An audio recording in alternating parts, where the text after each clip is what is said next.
Welcome back, Union family, to this week's Union Update. This one's for the week of Monday, May 25th, 2020. I'm your host and chapter president, Jana Blunt. There's a few housekeeping items that we wanted to cover before I start the agenda. Number one, subscribe to this YouTube channel if you haven't already. You'll miss fewer future videos that way. Number two, there's a section in here that covers the Human Services Q&A session that we had with their ASO. It's probably going to be a relatively long section, so if you need to skip through it and go to the next item, go ahead and go down to the description area of the video and click on the timestamp that takes you past it. You might want to get back to it at some point, even if it's lengthy, because it covers most of the most common questions in regards to reentry and safety, and it does actually apply to all of us because of the fact that HSD kind of leads the charge when it comes to the different departments and what they do. The third piece of housekeeping is just that I hope you had a good 3-day weekend. Let's get going. So the first section in this video for the agenda is going to be the county's response to our 5 proposals.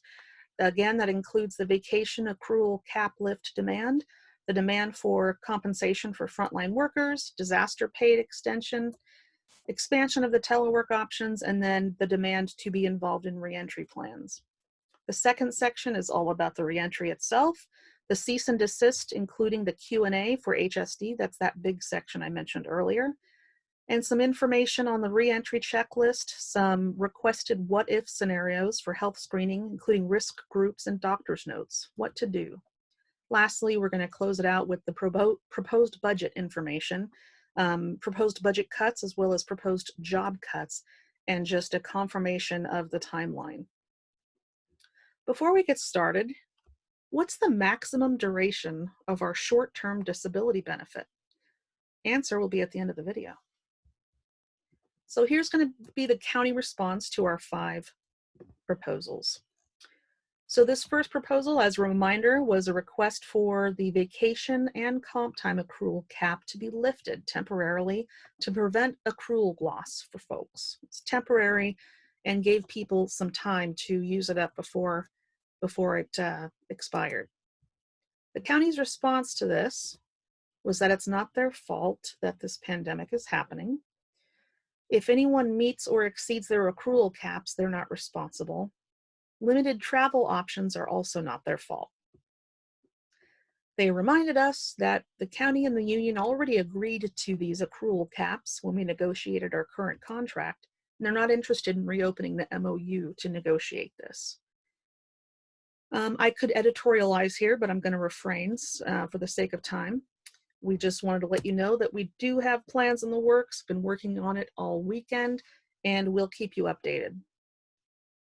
The second proposal that the county responded to was the demand to give compensatory time for frontline workers. 8 hours of this special comp time per 40 hours worked. Anyone performing duties or assignments that include direct public contact. The county's response to this demand was telling us that many county job descriptions include the requirement of working with the public, and that although we're scared and concerned, if anyone's exposed to the virus itself from interacting with the public, that's a result of the disease itself. It's the disease's fault, not any county decision's fault. Again, we're working on our response to their response. Fear not. The third proposal response is for the disaster paid not worked status. We wanted this to continue as long as necessary in order to ensure that workers whose assignments are not available, their work sites are not available, and they're not able to telework, that they continue to be paid so they don't lose out on pay and benefits. The county's response to this is to let us know that they're actually going to be ending the status effective June 1st. That the cost of paying employees who aren't working is expensive, and just conceptually, it's a problematic idea to pay employees who aren't working. Same old song, we're working on a response to them. So for the fourth proposal response for telework options, we wanted to ensure that this option for people was extended and expanded into the fall and winter of 2020, beyond the public health emergency, and so long as the CDC recommends social distancing. The county's response to this proposal was that They will be keeping this temporary program in place. They reminded us that although departments do retain the right to have employees return to work, they do want to ensure that this remains. And they also wanted to tell us that they're interested in developing permanent guidelines. So they intend to allow people to continue as the public health orders ease and more services are identified as essential. Again, departments do retain the right to have employees return to work. Some departments are moving much slower than others. There's factors that go into it, like a lesser need for in-person customer service or full VPN access. So while we're in this emergency, they state that the temporary telework program will remain in place as an available option until we have a more effective treatment or we have a vaccine or both. To me, that's kind of a big promise. So I'm going to keep an eye on that particular one. But Diego asked HR, why must teleworking be temporary at all? And the county replied stating, it's just not a good time to take on a permanent policy. All right. And then lastly, reentry involvement. Here's the response that they had. They're concerned about our insistence in meeting and conferring over every work site. And frankly, that's valid. There's a lot of work sites, and some of them don't need a full-on meeting. They're small, they're simple, they're being logical about it. So they're going to be sending us the departmental mitigation checklists so we can review them as they come in. We will get back to them about prioritizing work sites, the one with more members, employees, and the ones that are doing a reentry process sooner. We did ask them about lobby reopenings. That's an entirely separate step, and we're going to give you more information on that in the future. So we wanted to remain prepared to answer the more detailed questions that members are going to have. So we're doing the county a favor, but we are happy with their response on this because of the fact that they want to get us the information as soon as possible. And they want to get back to us before lobbies are considered to be opened. So far, so good on this one, finally. All right, pop quiz before we go to section 2. How many hours of comp time are we able to accrue? What's our cap on compensatory time? You'll find out at the end if you don't already know. So here's our reentry roundup. Here's the 5 things that we're going to be covering, and that first one is going to include that long Q&A. As you know, we've already spoken to county HR about demanding involvement in reentry procedures, and that included for HSD. We want to make sure that everyone remains updated. We want to ensure safety. But we started receiving emails early last week about this instantaneous accelerated reentry. Management were telling employees that the plan is to have all staff return to the work site for 50% of their work hours. Some employees were being asked to return with little notice, sometimes in less than 24 hours. And with the lack of information that we were receiving from the county and HSD, we saw this as a potential emergency because a unilateral decision like this, affecting upwards of 920 people, their families, the people they serve, on the surface with no information about the plan is a bit rushed, ham-fisted even, lazy. I've said it a million times, it's lacking nuance. It's frankly kind of grotesque if you're just looking at it on a surface level because of the possible ramifications. There's no reason for it, in our opinion. We feel it goes against the public health order. So we sent the cease and desist, which set off a chain of events.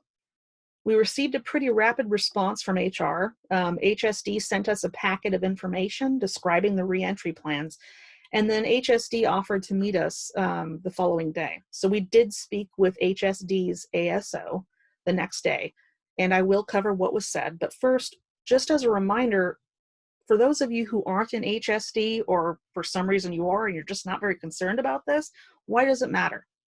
As I mentioned just a second ago, HSD has over 900 employees. That's by far the largest department at the county. And even if you're not at HSD, in many ways and at many times, the rest of the departments at the county follow HSD's lead. So what HSD does a lot of times is used as a basis for other departments' plans. So this is going to affect all of us no matter what. So let's get into the Q&A. Again, fast forward to the next section if you're uninterested in hearing what HSD management had to say about their reopening plans. Timestamps are in the description area for the video. Let's get started. Why has HSD started early in having folks physically return to work? And what they said was that they've had people in all of their offices for the duration of the shelter in place. What's happening now boils down to the essential services that we need to provide to our community. HSD is the largest safety net for the public. Work is stacking up because they haven't been working their staff to their FTE.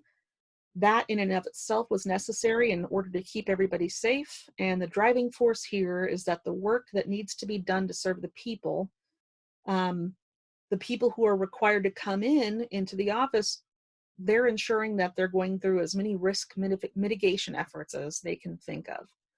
So again, when I read these answers, these are not my opinions. I'm just telling you what they've said. Number 2, essential services are being provided continuously. And now there's this transition, and you're saying it's because of the essential services that must be rendered. Why do folks have to physically be at work as opposed to working from home if that's being achieved? So their answer was, it's true that essential services have been provided since the start of the shelter in place, but not to the extent that it's necessary. Economic assistance specifically was 3 weeks behind or so in jumping on the telework bandwagon. HSD has not been able to provide services to the extent that is necessary in terms of applications, as well as an increase in work that needs to get done that just hasn't been done. They said work is coming in, and some staff is still not working to their FTEs or their full-time equivalent. They said HSD does not have the capacity to offer their 920 or so employees the ability to telework full-time. That's why people are being called into the office to provide these essential services, and there's not an alternative available for every single one of the staff members. That they are prioritizing full-time telework for those individuals who are in high-risk categories, and that they're looking at options at what's available for people who lack dependent care.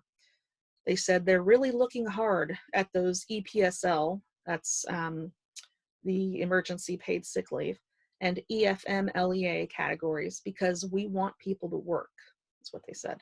And lastly, they want to facilitate telework and are happy to do so, but they can't do it for everybody. So our response was, what does the county doesn't have the capacity really mean? The response was, when you talk about telework, there's a very real bandwidth issue. HSD being on its own network with its own IT department is independent from ISD. About 500 to 600 people can telework, and that is for the most part being maximized. This is in the best case scenario if nothing's going wrong, 500 to 600 people. HSD has already shifted configurations in the way that their VPN was set up, which allowed them to go from 252 up to 500 employees accessing VPN. They're in the process of adding more VPN capacity. Supplies have been ordered. They're also in talks about transitioning some of their virtual desktops to the cloud, which is a second option. So solution 1, they've doubled the VPN capacity. Solution 2, they've increased virtual desktop capacity. Although even with these efforts, they won't be able to offer telework to every single employee. Next question was, what's the total number of employees roughly? Their answer, we have about 850 full-time equivalents and about 70 extra help. So it comes out to about 920. So the next question really was, we're not asking that everyone return. There's got to be a large amount of employees at this department who can do 100% of their work at home that aren't affected by this backlog. For example, there's an entire team of IT application developers who would never ever need to enter the workplace ever until they retired. It doesn't make any sense to us.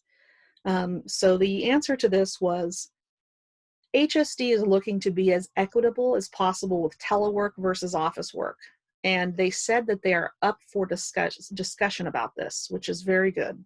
There is a subset, they did acknowledge and admit there's a subset of HSD folks that can do 100% of their work remotely, regardless of what's going on externally.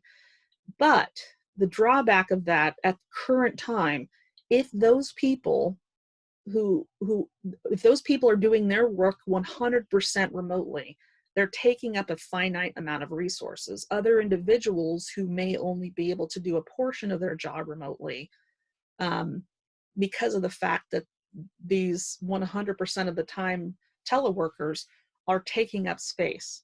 So there are people who could do 100% of the job remotely, but they're being asked to come back into the office at least part-time to facilitate the ability of other people to work remotely. So they also mentioned there's 180 FTE employees who have relied at least partially on disaster paid not worked status, which, as we know, they're looking to stop that option on June 1st. So they're looking at how to ensure those people can work, because you can't just have them all telework.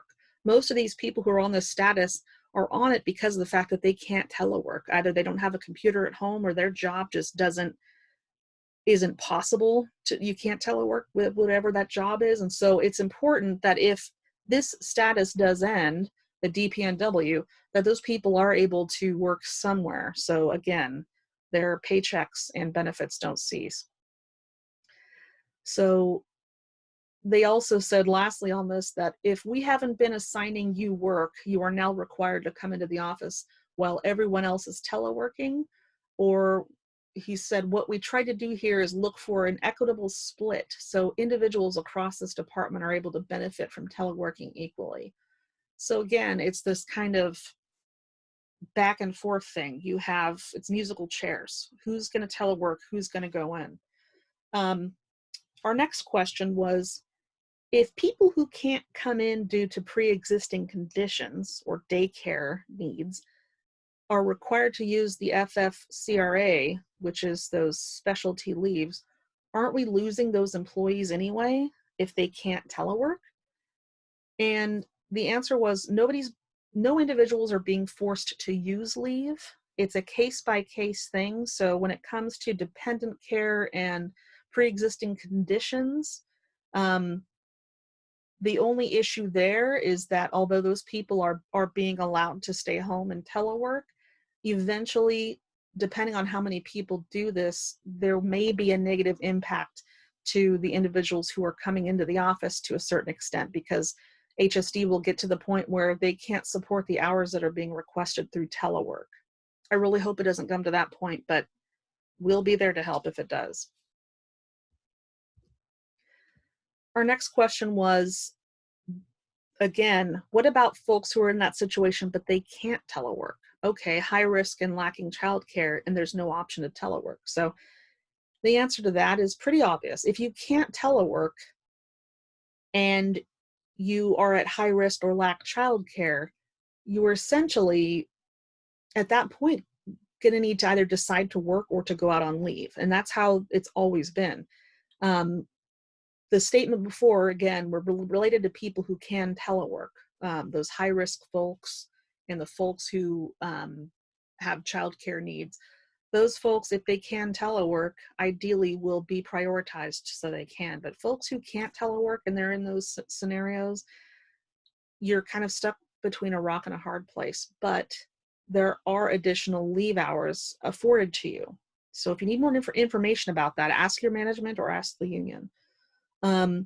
So if you're able to telework, HSD is allowing it so far. Unfortunately, eventually individual requests may surpass the telework that's available. Next question, what needs to happen for everyone to be able to work from home who needs to be home? What does the county need to do? So again, we were talking to someone at HSD, and so we kind of narrowed that answer down. HSD so far, according to the ASO, has accommodated everyone so far who's requested telework. And that's whether it's childcare issues or just depending on your situation. But if all of a sudden there's a number of people, I know I'm kind of ramming this down your throat here, but these are the answers. If there's a number of people who have special circumstances, if that number goes up to a certain point, HSD might not be able to do that any longer either. People might be upset either way that there's some sort of inequity there, but they're trying to accommodate employees so they can still work and telework and not have to use leaves. Next question was just basically saying the generalization that HSD management sent out via email was that 50% of everyone's time will be required to be done in the office. It's kind of this blanket statement. What is the point of this? So the answer to this is that they're, again, looking to increase VPN. They are not reducing telework. They're increasing telework. What is being reduced is the amount of people who are not working any amount of hours. Their employees are not working, those employees are not working by and large. And so there haven't been any employees who haven't worked at all, but there have been plenty of employees who haven't been able to work full time, specifically in the economic assistance department. So the department wasn't assigning full-time work to its employees until they were able to set up what they call safe circumstances within their offices. And so now that they've increased their telework, or they are assigning work to meet the individual's full-time equivalent to all of their employees, that is going to increase the telework hours, but it's also going to increase their in-office hours as well. So again, there are somewhere between 500 and 600 people who are able to telework at any one time, and they're still looking to increase from there. I asked after that, okay, if there's plans to expand teleworking resources, that's great. I understand the equity concept because no matter what happens, someone's getting screwed, right? But if that's occurring, why would everyone need to show up for 50% of their time in spite of the equity question? What is this number about? And then in addition to that, how much might the 50 plus HSD vacancies have to do with the workload concerns? I mean, isn't that a big factor in this? So the answer to this one was not everybody is going to be reporting 50% of the time. That messaging is being put out in certain subdivisions, FY&C and adult and aging specifically, that we know of. It was not put out from HSD as a whole department. Even in the divisions who have made this 50-50 assertion, they're not going to get there if for no other reason due to the fact that HSD is not going to require those individuals who are in high-risk categories to come into the office. Now, rewind that if you need to. This is a very good thing. Again, this 50-50 thing is FY&C and adult and aging management going rogue. Even if these divisions have decided to make this 50-50 assertion, they're not going to get there if for no other reason due to the fact that HSD is not going to require those individuals who are in high-risk categories to come into the office. So HSD as a whole department did not pull this 50-50 thing. This is specific division management doing this. And it might just be a decision that they're making because it's just easier to them. You know, I don't know if it's just lazy management. I don't know where it's coming from. The ASO corrected me. There are not 50 some odd vacancies. HSD has 74 vacancies. So that does make a difference. But when comparing pre and post-pandemic productivity, HSD management is claiming that there's a huge drop-off in getting the work done. And he says that's no surprise because they allowed 14,000 hours of disaster paid not worked in the last pay period that went out to 181 employees. So again, telework and office work both are going to increase. We asked next, when do you think the telework capacity will be increased again? The answer was the increase that's on the table right now is relatively small. It's about 90 more slots to come, but there's no timeline on that. All the stuff's been ordered, but it's going to depend on their IT division. They're going to try to get back to us on that so we can get a better timeline because 90 people is still a lot. Then we asked, has there been any talk about consolidating with ISD services? Again, HSD has its own IT division. It's separate from ISD countywide. And the answer was, not that I'm aware of. It's too bad. So the talk of opening when speaking here, what's going on with lobbies? Are there going to be some meetings about that? We have a lot of people who are concerned about it. What's the plan? So the answer was that that's not something they're prepared to discuss right now. It's just not something that's moving forward in HSD just yet. They've had some basic underlying conversations with HR only so far, and once they get a bit further on and have something to actually say about it, they will present it to SEIU when that time comes. I'm holding them to that. This better not be an overnighter. Lobbies in general across the county, the reopenings are obviously going to vary by department, but HSD is not in any hurry to do that. Again, this is what they're saying. So he also just said there's a bandwidth limit on the county side, so it would be a very heavy lift, and there's still limits. So opening the lobbies overall is going to be a bit of an achievement.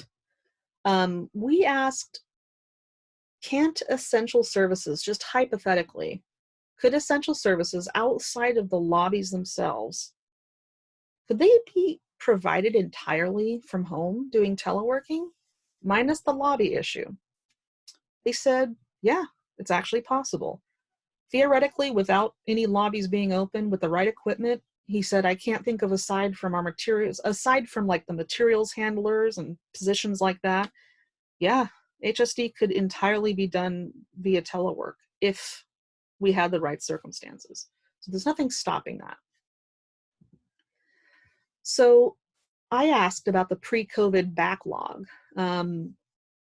Our chief steward said, we were thousands of applications behind already before, the poop hit the fan.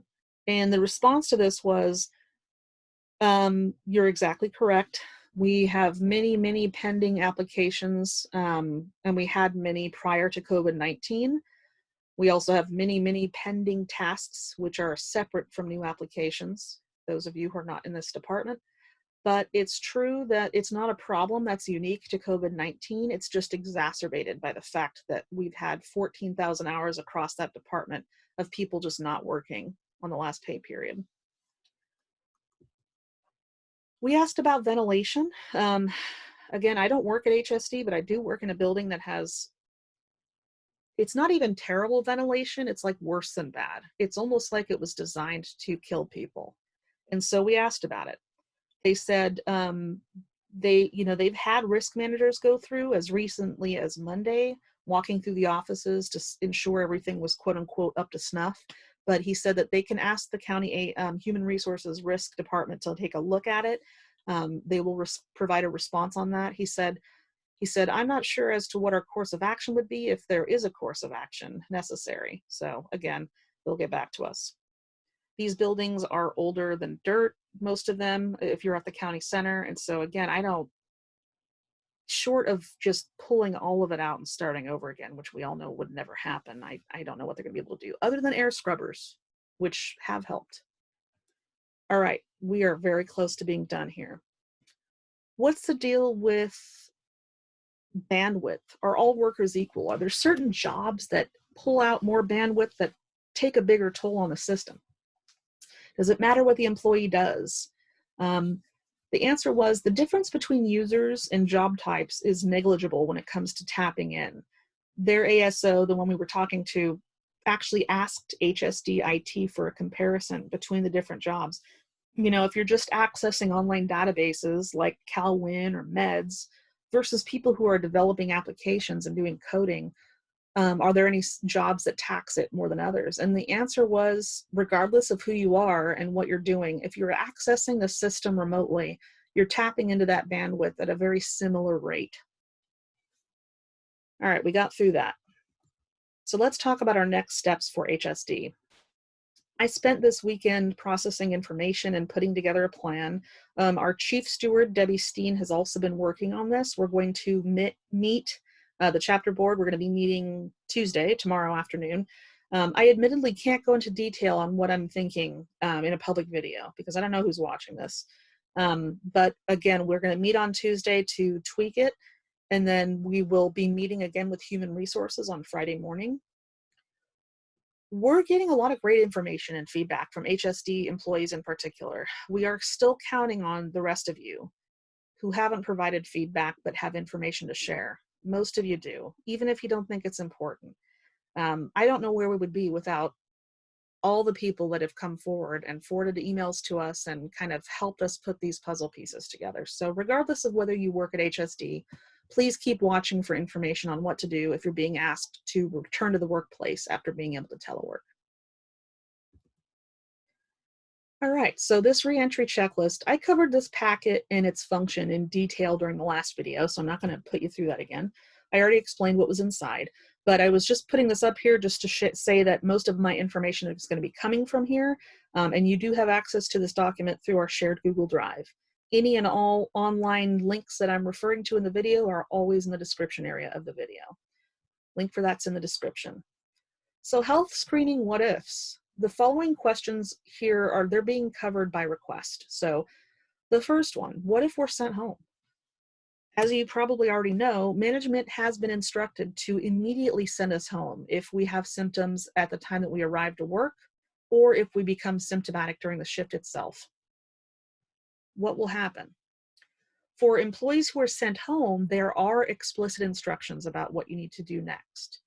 If you're sent home and you don't have COVID-19, I'll get to that in a second. But again, when it comes to the instructions, you go home, you contact your doctor, email them or call them on the phone, and then whatever they recommend to you, you get that information back to your supervisor. Keep your supervisor posted, and then follow the policy. You're already out on sick leave. You're fine. You don't have to worry about job security, but just follow the steps.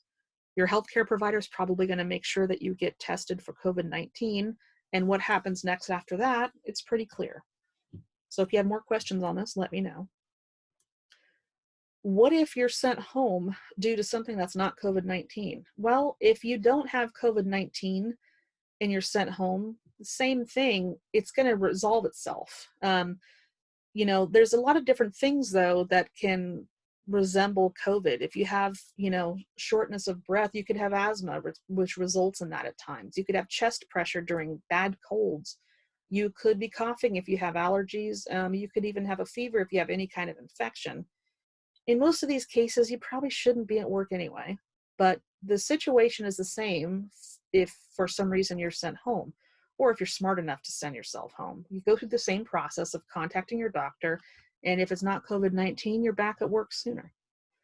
The same worksite leader who brought these topics up brought up the good point that many people who have COVID-19 and who are spreading it are doing so unknowingly. At this point, we've simply got no choice other than to exercise common sense together. If there's somebody you're working with who's got functified symptoms and you don't know them well enough to know that this is just something they do, like I sneeze probably 100 times a day when I get to work because our building sucks. As far as I know, I don't have COVID. I've been tested, and my coworkers know that. They know me, but I also trust them to know if I'm, displaying an unusual symptom that's similar to COVID-19. Just be kind to each other. Be patient. Don't tweak out, but don't ignore stuff. Just use your common sense. Risk groups. Don't forget that if you're in a higher risk group of becoming severely ill, telework is available. If you wish to telework, you need to tell your manager immediately. So if you're in a high risk group, tell your manager. Tell them if you need to telework to remain safe. Tell them as soon as possible. Tell your manager immediately. As we know all too well, several departments have already begun instituting their worksite reentry procedure. And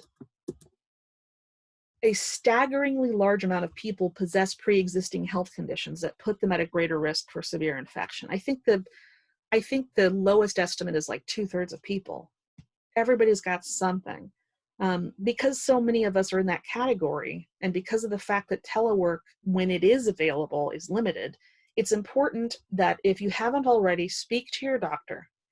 All you have to do is explain your concern. They should already know your history. Be explicit with them and request the notes specifically. Just request whatever, stating that it's best you stay out of the workplace as long as is recommended.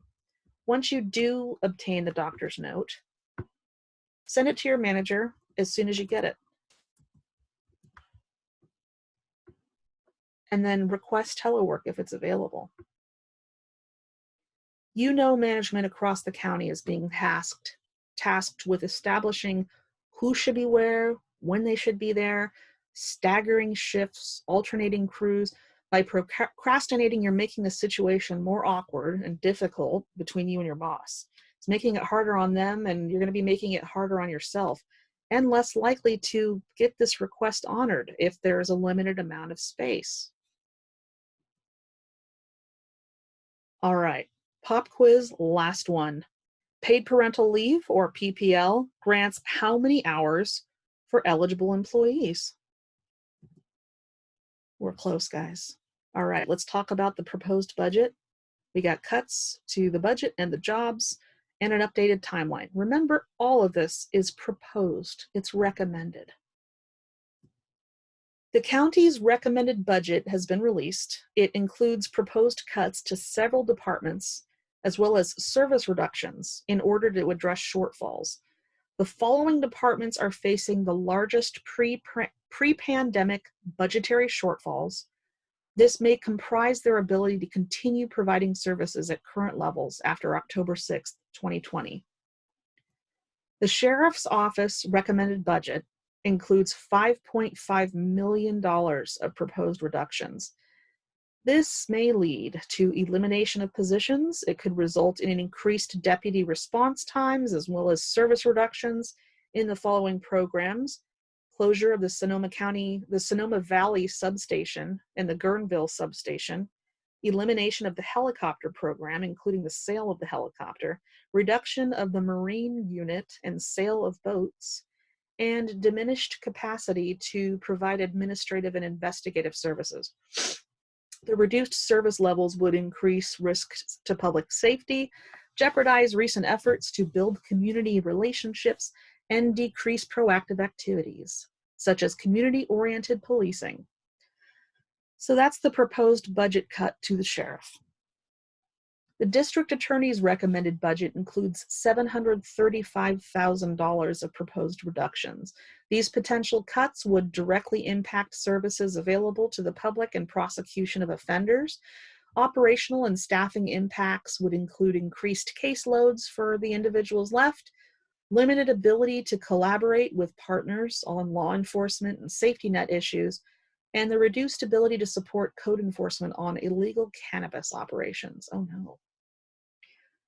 All right, so this is real messed up because this is my home turf. The clerk recorder assessor's recommended budget. It includes a $566,810 service reduction in the assessor's division specifically. Impacts to the service areas will result in limiting the CRA's efforts to address assessment appeals, delays to annual valuations, and issuance of supplemental notices for property taxpayers, which together may represent a delay in the updated property tax revenue levels, which is no bueno. Service impacts also include increases in the current backlog of 10,600 roll corrections, which would cause further delays to the issuance of amended or new tax bills to property owners, and then 4,000 calamity events that resulted from the recent flood and fire disasters, as well as subsequent increases in the new construction of disaster-affected properties. So just as a reminder, this is a proposed budget. What happens is not going to be exactly what the proposed budget is, number one. Number two, if you look at the budget itself, and an email went out about this last week, late Friday, I believe, there are more factors that go into this. Just because, for example, the sheriff they're proposing a $5.5 million cut, money is going to the sheriff. It's being rerouted from other areas. So these dollar amounts, although they're staggering and they do matter, it's a little more complicated than this. So when it comes to the proposed job cuts, you'll see at the very bottom there, 11.7 FTE, full-time equivalent jobs, would be cut. As an FYI, you'll see it in here as well. The CAO's office, the County Administrator's office, which is also the Board of Supervisors, they added 4 full-time employees last year. They are not cutting their staff, but proposed cuts, as you can see here in these different departments, most of them were time limited and did have expiration dates. They just weren't extended. And a few of these were vacant already. So these are actual cuts that have already occurred. The only one that's kind of unique is general services there. I mean, they're both vacant, but they don't appear to be time limited. So just FYI on those cuts. And then the timeline that we had before, this is what I put out earlier this month on what we were looking for. Very little has changed. The county budget was just posted. It was late, but we expected that. It will be reviewed and approved by the Board of Supervisors in June. We will be there for that as a union. The budget workshops and the review of the allocations will be in August. And when I say allocations, I mean our jobs. Our jobs are going to be looked at during the budget workshops. That's part of what they do. The budget is officially adopted in September, and then if and when there will be any layoffs or cancellation, deletion of vacant jobs, that's typically done in October, if applicable. Fingers crossed that it won't be. I just want you guys to know I'm very proud of you for getting through this. I don't even want to know how long it's been. Oh my goodness, quite a long time. So here's the answers to these 3 questions. I hope you did well. How many hours of comp time are we able to accrue? 120 hours. Far more than many of us are able to accrue, depending on the department. What is the maximum duration of our short-term disability benefit? 8 weeks. That includes the 1 week unpaid exclusion period where you get your paperwork approved. So you do have 1 week where you have to kind of fund yourself. It's unpaid, but then you got 7 nice weeks. I mean, kind of nice because you've been injured or you're ill. And then lastly, 320 hours, aka 8 weeks full time, if you are going out on PPL leave. So if you have a baby, whether you've birthed it, adopted it, or you're fostering it, that's the amount of time that you have if you're eligible. Just quick reminders, and this stuff is going to be in the description area of the video as well. Sign up for my updates if you haven't already. Those are direct updates. Join the Facebook group if you're on Facebook. It's a god-awful website, but it's really useful for immediate sharing. Don't forget to access the shared Google Drive. Whenever I refer to documents or things of that nature, it's in there. And then I'm going to be continuing the lunchtime worksite meetings. The last one that we did was really well attended. I don't have the bandwidth right now to do it every week, but I'm definitely going to be doing it next week. So that'll be next Wednesday. Not this week, but next Wednesday. I'm still around. I just can't do the lunch thing every week yet. And then, as I mentioned last week, if you haven't gotten tested for COVID-19, you qualify for a free test. Do it, not necessarily because you think you're sick, but because of the fact that they want as many people to test as possible so they can get all the information. So again, proud of you. Thanks for listening. You know how to get a hold of me if you need me. It's Jana Blunt, SEIU @gmail.com. Hang in there, everybody.